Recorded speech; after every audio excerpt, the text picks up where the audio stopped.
মহাশিৱৰাত্ৰিৰ দিনা এই পাঁচটা ভুল আপোনালোকে কেতিয়াও নকৰিব। যদি এই ভুল কৰে তেনেহলে গোটেই জীৱন পস্তাবলগীয়া হ'ব পাৰে। যদি এই ভুল আপোনালোকে জানি শুনি কৰে তেনেহলে ইয়াৰ ফলত আপোনালোকৰ বহু দুৰ্ভাগ্য নামি আহিব জীৱনলৈ। যদি অজানিতে আগতেই কৰি আছিল তেনেহলে আজিৰ পৰা আপোনালোকে এই ভুল কেতিয়াও নকৰিব। যদি এই ভুলৰ বিষয়ে আপোনালোকে জানিব বিচাৰে তেনেহলে ভিডিঅ'টো শেষলৈকে চাই যাব। মহাশিৱৰাত্ৰিৰ যেতিয়া শুভ মুহূৰ্ত হ'ব সেই সময়ত আপোনালোকে এই ভুল কৰাটো উচিত নহয়। ইয়াৰ বাহিৰেও মহাশিৱৰাত্ৰিৰ সময়ত যেতিয়া আপোনালোকে ব্ৰত ৰাখিব সেই সময়তো এই ভুল কেতিয়াও আপোনালোকে নকৰিব। মহাশিৱৰাত্ৰিৰ দিনা মুঠতে মৰি গলেও আপোনালোকে এই ভুল কৰাটো উচিত নহয়। কি ভুল মহাশিৱৰাত্ৰিৰ দিনা কৰিব নালাগে এই ভিডিঅ'টোৰ যোগেদি আমি সুন্দৰভাৱে জানি লওঁ আহক। যদি ভিডিঅ'টো ভাল লাগে লাইক এটা কৰি আমাৰ মনোবল বঢ়াব আৰু আপোনালোকৰ বন্ধুবৰ্গৰ লগত শ্বেয়াৰ কৰি তেওঁলোককো উপকৃত কৰিব। মহাশিৱৰাত্ৰিৰ দিনা এই ভুল কৰিলে মহাদেৱ অতি সোনকালে ক্ৰোধিত হৈ পৰিব। যিমানেই যি নহওক কিয় মহাশিৱৰাত্ৰিৰ দিনা মাছ মাংস কেতিয়াও আমি খাব নালাগে। যদি মহাশিৱৰাত্ৰিৰ দিনা আমি ঘৰলৈ মাছ মাংস আনো বা মাছ মাংস বেলেগতেই খাওঁ তেনেহলে ইয়াৰ ফলত আমাৰ বহু বেছি পাপ লাগিবলৈ ধৰিব।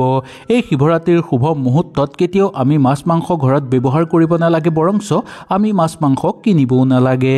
এই কথাৰ প্ৰতি আপোনালোকে বিশেষকৈ লক্ষ্য ৰাখিব। যিমানেই যি নহওক কিয় আপোনালোকে এইদিনা মাছ মাংস চোৱাটো উচিত নহয়। যদি ভুলতে খাই আছিল আগৰ পৰাই তেনেহলে আজিৰ পৰাই আপোনালোকে ত্যাগ কৰক আৰু এই কথাটো মনত ৰাখক যে মহাশিৱৰাত্ৰিৰ দিনা কেতিয়াও ঘৰলৈ মাছ মাংস বা ডিমজাতীয় বস্তু ঘৰলৈ আনিব নালাগে। এনে কৰাটো বহু বেছি অশুভ বুলি মনা গৈছে। যদি এনে কাম আপোনালোকে কৰে তেনেহলে মহাদেৱ অতি সোনকালে ক্ৰোধিত হৈ পৰিব আৰু আপোনালোকৰ ঘৰৰ পৰা সকলো শুভ শক্তি নোহোৱা হৈ পৰিব। ঘৰত দুখ দৰিদ্ৰতা বৃদ্ধি পাবলৈ ধৰিব আৰু ঘৰত প্ৰায় অশান্তি হ'বলৈও ধৰিব। সেইকাৰণে এইদিনা ভুলতো আপোনালোকে নকৰিব। যদিও আপোনালোকে মহাদেৱক নামানে তথাপিও এই ভুল আপোনালোকে কৰাটো উচিত নহয়। মহাশিৱৰাত্ৰিৰ দিনা মাদক দ্ৰব্য কেতিয়াও আমি ব্যৱহাৰ কৰিব নালাগে। যদি ব্যৱহাৰ কৰে ইয়াৰ ফলত আপোনালোকৰ বহু কিবা কিবি হৈ যাব। মহাদেৱ ক্ৰোধিত হৈ পৰিব আৰু আপোনালোকৰ ঘৰ এৰি মহাদেৱ গুচি যাব। আপোনাৰ এই ভুলৰ ফলত আপোনাৰ লগতে আপোনালোকৰ পৰিয়ালৰ মানুহেও কষ্ট ভোগ কৰিবলগীয়া হ'ব পাৰে। সেইকাৰণে মহাশিৱৰাত্ৰিৰ দিনা কেতিয়াও মাদক দ্ৰব্য খোৱাটো উচিত নহয়। ঘৰতো ব্যৱহাৰ নকৰিব বা ঘৰৰ বাহিৰতো কেতিয়াও এনে বস্তু আপোনালোকে এই মহাশিৱৰাত্ৰিৰ দিনা ব্যৱহাৰ নকৰিব। এনে কৰিলে মহাদেৱৰ লগতে মা পাৰ্বতীৰো খং উঠিব, যাৰ ফলত আপোনালোকৰ ঘৰৰ পৰা দুখ দৰিদ্ৰতা নাইকিয়া হোৱাতকৈ দুখ দৰিদ্ৰতা বৃদ্ধি পাবলৈহে ধৰিব আৰু যিমান যি কষ্ট আছে আপোনালোকৰ বৃদ্ধি পাবলৈ ধৰিব আৰু গোটেই জীৱন অশান্তিৰ মাজত কটাবলগীয়া হ'ব পাৰে। মহাশিৱৰাত্ৰিৰ দিনা কেতিয়াও ৰাতিপুৱা দেৰিলৈকে আমি শুই থাকিব নালাগে। ইয়াৰ ফলত ভাগ্য আপোনালোকৰ বেয়া হৈ পৰিব। মহাদেৱৰ আশীৰ্বাদ আপোনালোকে লাভ কৰিব নোৱাৰিব।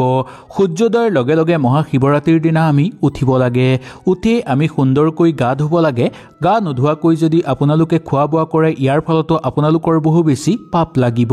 সেইকাৰণে মহাশিৱৰাত্ৰিৰ দিনা সূৰ্য উদয় হোৱাৰ লগে লগে আপোনালোকে বিচনাৰ পৰা উঠিব আৰু ঘৰৰ কিবা কাম থাকিলে কৰিব, নাথাকিলে আপোনালোকে উঠিয়েই গা নিশ্চয় ধুব। এনে কৰাটো বহু বেছি শুভ বুলি মনা গৈছে আৰু পাৰে যদি সূৰ্যদেৱক পানী অৰ্পণ কৰিব। এনে কৰিলে মহাদেৱ অতি সোনকালে সন্তুষ্ট হৈ পৰিব আৰু মহাদেৱৰ আশীৰ্বাদ আপোনালোকৰ ওপৰত থাকিব। যদি এনে নকৰি দেৰিলৈকে ৰাতিপুৱা শুই থাকে তেনেহলে ইয়াৰ ফলত আপোনালোকৰ ভাগ্য বেয়া হৈ পৰিব। ভাগ্য বেয়া হৈ পৰাৰ ফলত আপোনালোকৰ ঘৰত দুখ দৰিদ্ৰতা বৃদ্ধি পাবলৈ ধৰিব, পইচা হানি হ'বলৈ ধৰিব আৰু খৰচৰ মাত্ৰা আপোনালোকৰ বৃদ্ধি পাবলৈ ধৰিব। সেইকাৰণে এই ভুলৰ প্ৰতি বিশেষকৈ আপোনালোকে লক্ষ্য ৰাখক। মহাশিৱৰাত্ৰিৰ দিনা আমি যদি পাৰোঁ দালি ভাত বা ঘেঁহুৰে বনোৱা যিকোনো বস্তু খোৱাৰ পৰা দূৰত্ব থকাটো ভাল।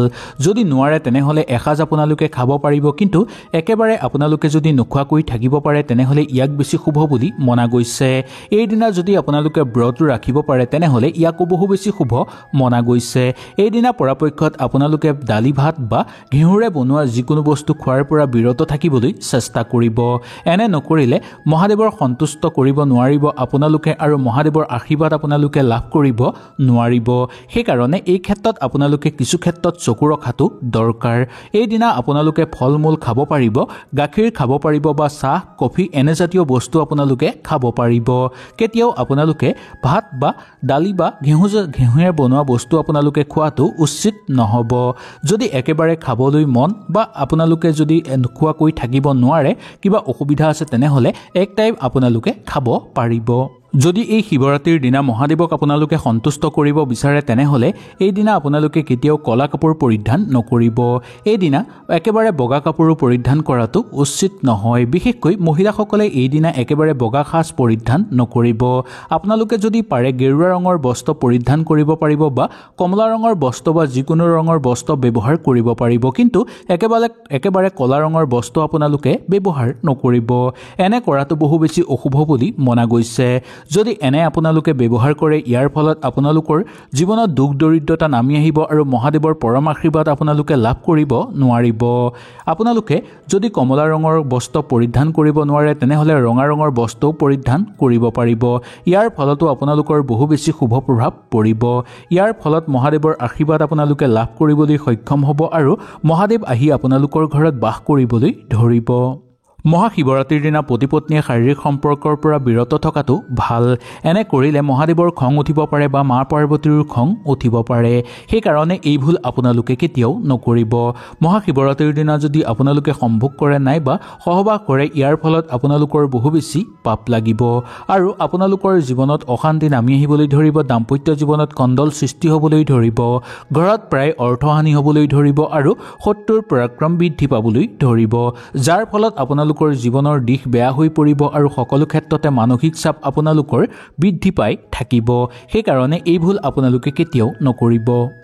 মহাশিৱৰাত্ৰিৰ দিনা কোনো মানুহক আপোনালোকে খং কৰাটো উচিত নহয় বা কোনো মানুহক আপোনালোকে টানকৈ নক'ব। আপোনাতকৈ বয়সত সৰুৱেই হওক বা ডাঙৰেই হওক, কেতিয়াও আপোনালোকে সেই মানুহজনক টানকৈ নক'ব বা খং নকৰিব। এনে কৰিলে মহাদেৱৰ খং উঠিব। এইদিনা যিমান পাৰে আপোনালোকে নম্ৰভাৱে থাকিবলৈ চেষ্টা কৰিব আৰু নম্ৰভাৱে আপোনালোকে তেওঁলোকৰ লগত মিলি চলিবলৈ চেষ্টা কৰিব। কোনোবাই কিবা ক'লেও এইদিনা আপোনালোকে মনে মনে থকাটো উচিত। কেতিয়াও কাকো বেয়া ব্যৱহাৰ নকৰিব বা খং নকৰিব। এনে কৰিলে মহাদেৱৰ খং উঠিব, যাৰ ফলত মহাদেৱৰ আশীৰ্বাদ আপোনালোকে লাভ কৰিব নোৱাৰিব।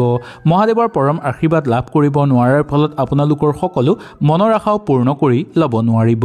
সেইকাৰণে এই কথাটোৰ প্ৰতি লক্ষ্য ৰাখিব। মহাশিৱৰাত্ৰিৰ দিনা যদি আপোনালোকে কাৰোবাক দান দক্ষিণা কৰিব পাৰে তেনেহ'লে ইয়াক বহু বেছি শুভ বুলি মনা গৈছে।